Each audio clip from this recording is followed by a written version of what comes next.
Responsibility entered her life long before anyone called it by that name. Welcome back to the deep dive.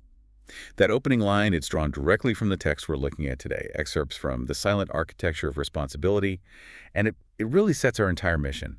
Today, we're taking a deep dive into that quiet, often overlooked process of how we accept and really carry duty.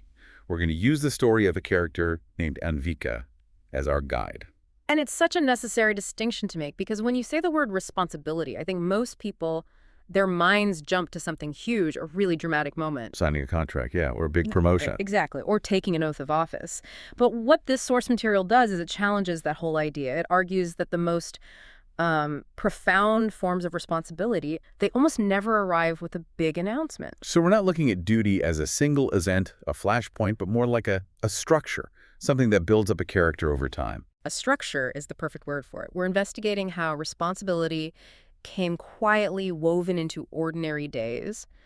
This framework suggests that, true maturity isn't about handling one massive crisis. It's the day-to-day stuff. It's the consistent, even low-level effort that it takes to just maintain stability in the mundane. So our focus is how this silent architecture gets built, right? Through routine, and how that transforms these small actions into real, enduring personal strength. Okay, so let's unpack that. This opening phase, the source material says responsibility didn't intrude. It just settled in. It moved into Anvika's routine without any drama. So how do we distinguish that quiet arrival from, say, just simple obligation or just doing things out of habit? Well, the key seems to be the transition from external pressure to a kind of internal acceptance. The sources actually use a really interesting term for it, the erosion of choice. Erosion of choice. Tell me more about that. So initially, a task, let's say it's a chore or managing homework, it's an external thing. You do it because you're told to, because you have to. But as you repeat it over and over, something shifts. The choice to not do it, it just slowly fades away. Until the behavior is just there, it's ingrained. It becomes structural, yes. So the habit-building process itself is how responsibility sort of sneaks in. It stops being a daily decision you make, and it just becomes part of how you operate. But that sounds almost too easy. If responsibility is an erosion of choice, doesn't that create a risk of, resentment if you're not careful? It absolutely does, and that's the check on it. If you stop at erosion of choice without introducing the next piece, which is awareness, you are definitely risking resentment. But the text shows Anvika's process didn't stop there. Okay. Those simple tasks that became habits, they then evolved into something much more profound. They turn into an internal awareness of consequence. So that's the threshold for maturity then. The transition from an external demand to an internal awareness. Yeah. It stops being about doing a task. And it starts becoming about being the person who provides that stability. Yeah. And the key indicator that this shift really worked for Anvika was her realization that her presence mattered. Not in a loud look-at-me way, but in the subtle balance of her environment. Her actions became a stabilizing force, and she started to internalize that feedback. That's where that structural metaphor gets so powerful for you, the listener. It suggests that your inaction can create a kind of chaos, but your consistent action creates predictable stability for the people around you. And the reward isn't praise. The reward is just less chaos. Precisely. Yeah. When you start to see yourself as a stabilizing force, you are fully operating within that silent architecture. It means you've successfully integrated the responsibility. And that awareness, that's what stops the erosion of choice from turning into resentment. You're actively choosing order over disorder, not just following an order. And that realization, I think, brings us to the absolute core psychological distinction in this source material. It's the difference between responsibility feeling like a burden versus feeling like awareness. It's a huge distinction. So many people, I think especially young adults who are facing all these new demands, they default to seeing responsibility as a suppressive weight. A burden, yeah. A burden they're just forced to carry. And that perspective, it just naturally creates anxiety and resistance. The weight feels external, like it's crushing you. But Anvika's experience, as the text lays it out, it's just a totally different path. When it's internalized the right way, it doesn't register as weight. It registers as a profound awareness of your own impact. You're not feeling the weight, you're just measuring the effect of your actions on the whole system. Right. And the source material gives these beautiful, subtle examples of the feedback loops for Anvika. They weren't grand achievements, they were small but tangible results. Like what? Like, if she finished her work on time, the whole house just felt calmer. If she managed her studies well, Other people around her worried less. And the text says these connections were never spoken aloud, but she felt them. And that's so crucial, isn't it? The responsibility is carried in silence because the feedback is also silent. The calmness of the house, that becomes her metric for success. It's a really powerful nonverbal reward. And if you connect that to the deeper psychology, this is exactly how mature self-regulation develops. Her motivation wasn't a gold star. It wasn't a threat of punishment. It was the tangible, immediate downstream effect of her own actions on the emotional landscape she shared with others. And that difference is why it made her thoughtful, not anxious. That's what the text says. It is. When you treat duty as a burden, you feel trapped. You feel anxious about failing to meet some external expectation. But if you treat it as information, as awareness, It empowers you. it empowers you to act effectively to get the outcomes you want, like a calm house. Thoughtfulness is the right mental state for that. And the source stresses that the practical result of this was this quiet internal shift. She became careful with her time, her words, her choices. It's not dramatic, it's bedrock. That quiet carefulness. It sounds a bit like constant vigilance. How does a person sustain that without getting totally exhausted? Is it all about managing these tiny little micro decisions? I think it's about integrating those micro decisions into a stable sense of self. The text suggests Anvika developed just enough vigilance to make sure her presence contributed to stability rather than adding to the ambient chaos. She wasn't always fighting a fire, she was just making sure the foundation was sound day after day.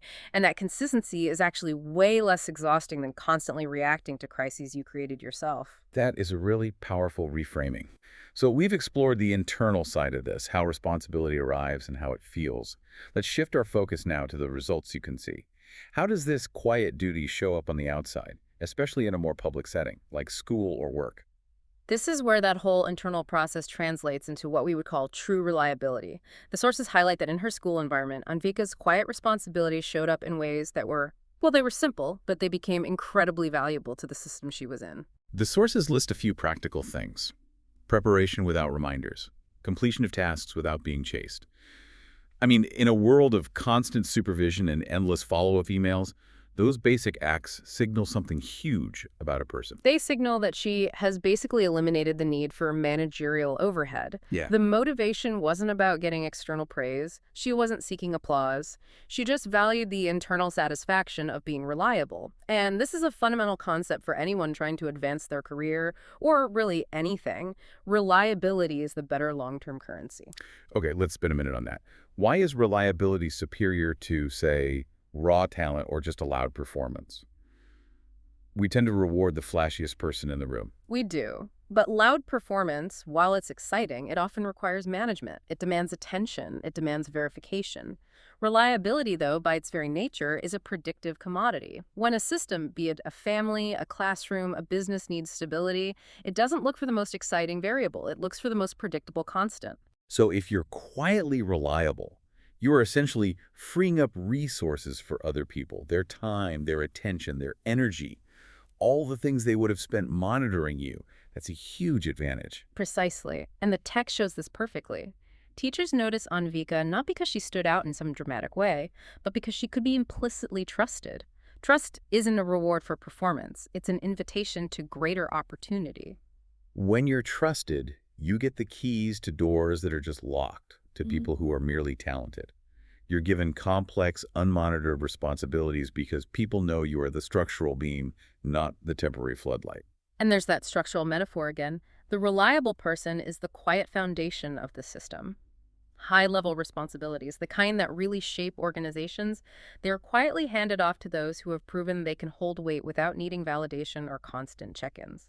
This is how quiet competence actually earns influence. So we have the arrival, we have the psychological posture awareness over burden, and then the outward result, which is reliability. She's clearly taking on weight and maintaining stability. This brings up the next obvious question. How do you carry all that silent weight without just burning out? And this is the critical part for sustainability, which the source material addresses head-on. It's a vital lesson that really runs counter to the whole hustle culture narrative. Which is? Responsibility did not mean sacrificing joy.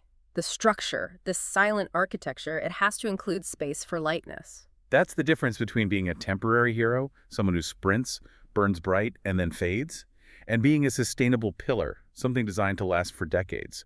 A pillar has to be able to rest, to dissipate stress. And this is where we need to fully unpack that structural analogy we've been using. Carrying weight requires effort. We can call it the vertical force. That's the discipline, the preparation, the doing. Right. But a structure also needs balance. That's the lateral force. That's what stops it from tipping over or cracking under all that sustained stress. So if I apply a huge amount of vertical effort, work, without any of that lateral balance, the structure becomes rigid, stressed, and it's just vulnerable to a catastrophic failure. The balance isn't a luxury, it's a structural necessity. Exactly. And Anvika's examples of maintaining balance are so wonderfully simple because they're integrated into her life. They're not scheduled as some massive retreat.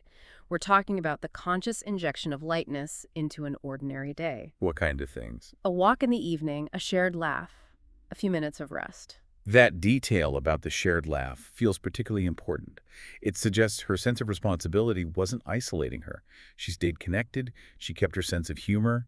The lightness came from connection, not from sealing herself off to perform her duty. A sense of humor, a laugh, even a quiet walk. They're all ways to shift your perspective.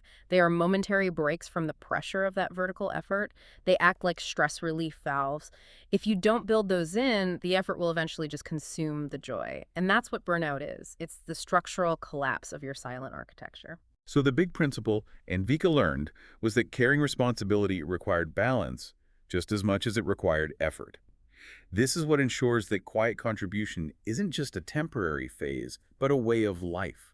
You can't be a stabilizing force for others if you, yourself, are structurally unstable. And for anyone listening, maybe you're preparing for a big meeting or managing a complex project, the application is so direct.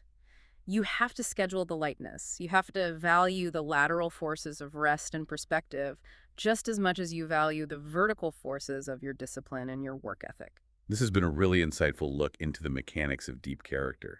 Before we wrap up this deep dive, let's synthesize these ideas back into those 4 explicit life lessons to be learned from the source material, just to make sure everyone listening walks away with clear takeaways. The first one is to remember that responsibility often arrives quietly. It gets woven into your routine, sometimes without you even noticing, through that gradual erosion of choice. So you have to be vigilant for the subtle ways it's asking you to step up. Second, awareness is the foundation of maturity. We learn to shift that psychological view of duty from being a crushing burden into being empowering information about your impact on the systems around you. Third, reliability builds long-term trust. It's that quiet, predictable consistency that attracts opportunity and frees up everyone's energy, making it so much more valuable than loud, inconsistent performance. And finally, balance keeps responsibility sustainable. You have to embrace those lateral forces, joy, rest, connection, to prevent a structural collapse from all the vertical effort. And over time, this quiet acceptance is what fundamentally shaped Anvika's character. If you look at the big picture, the result is that she learned 3 profound things that really define a mature individual: how to hold weight without complaining, how to contribute without announcing it, and how to grow without demanding attention. That trio holding, contributing, and growing, all in silence, it changes the goal entirely. It's not about seeking external validation anymore. It's about creating profound internal and external stability. It shifts the focus from who sees you to what you build. And so we leave you with this to think about until our next deep dive. Consider how much of your own impact is already operating in the subtle, unspoken balance of your life. Are you, without any announcement or fanfare, already contributing a quiet stability that other people rely on? Think about the power of earning